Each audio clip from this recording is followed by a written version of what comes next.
lakukan pada hari Senin tanggal 1 Juli 2024 nanti. Nah, terbaru adalah munculnya kesaksian dari pemilik bangunan atau pemilik rumah di mana pada saat tahun 2016 tersebut Peggy bersama dengan rekan-rekannya bekerja. Pemilik bangunan tersebut adalah Bapak Agus yang menyatakan bahwa pada awal mula Peggy bekerja di situ adalah dibawa oleh Bapak Rudi. Bapak Rudi ini adalah kenalan dari pemilik bangunan, yaitu Bapak Agus, di mana Bapak Agus ini memiliki usaha di bidang variasi motor, dan Bapak Rudi atau ayah dari Peggy ini adalah pelanggan dari usaha tersebut. Nah, karena sudah saling kenal dan kebetulan bahwa Pak Rudi atau ayah dari Peggy ini adalah seorang kontraktor atau tukang, pada saat itu Bapak Agus yang memang sedang membutuhkan jasa untuk merenovasi atau membangun rumahnya. Nah, singkat cerita, terjadilah suatu kesepakatan dengan ayah dari Peggy Setiawan ini untuk melakukan pekerjaan yang dilakukan pada tahun 2016. Saat itu ada total sekitar 8 pekerja bersama dengan Bapak Rudi yang mengerjakan proses pembangunan rumah dari Bapak Agus. Namun Bapak Agus ini tidak mengetahui satu persatu nama ataupun belum mengetahui nama satu persatu dari para pekerja tersebut. Menurut info dari pemilik bangunan bahwa pembangunan dari proyek rumah tersebut dimulai dari bulan Agustus sampai sekitar 4 bulan lamanya. Proses pembangunan rumah itu berjalan.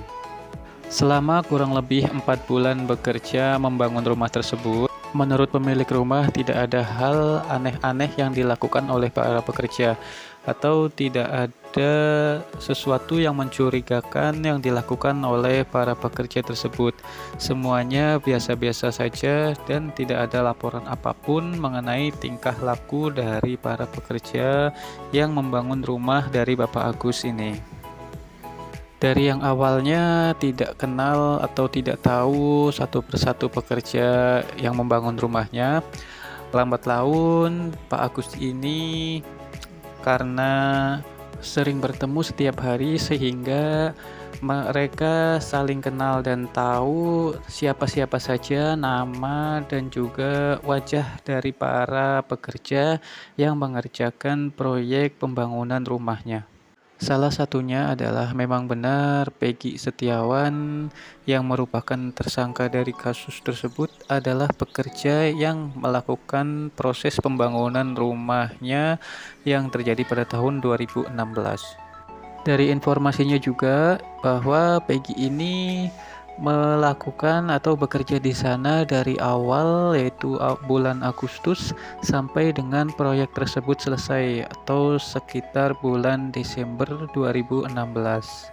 Dari awalnya sekitar 8 orang yang mengerjakan proyek tersebut, kemudian Pak Rudi ini mengalami tekor atau nombok sehingga total pekerjanya berkurang menjadi hanya 4 orang yang menyelesaikan proyek tersebut sampai selesai, yaitu Pak Rudi sendiri, kemudian ada Peggy, Robi, dan Ibnu.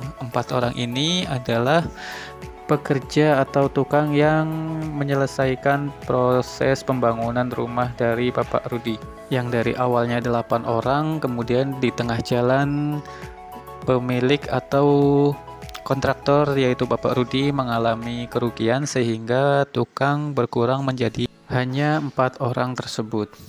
Ketika ditanyakan perihal identitas Peggy, yang menurut kepolisian bahwa Peggy ini memiliki nama samaran Robi Irawan pada saat bekerja di Bandung, menurutnya Robi dan Peggy adalah 2 orang yang berbeda, Robi sendiri dan Peggy sendiri. Robi yang merupakan adik dari Peggy Setiawan.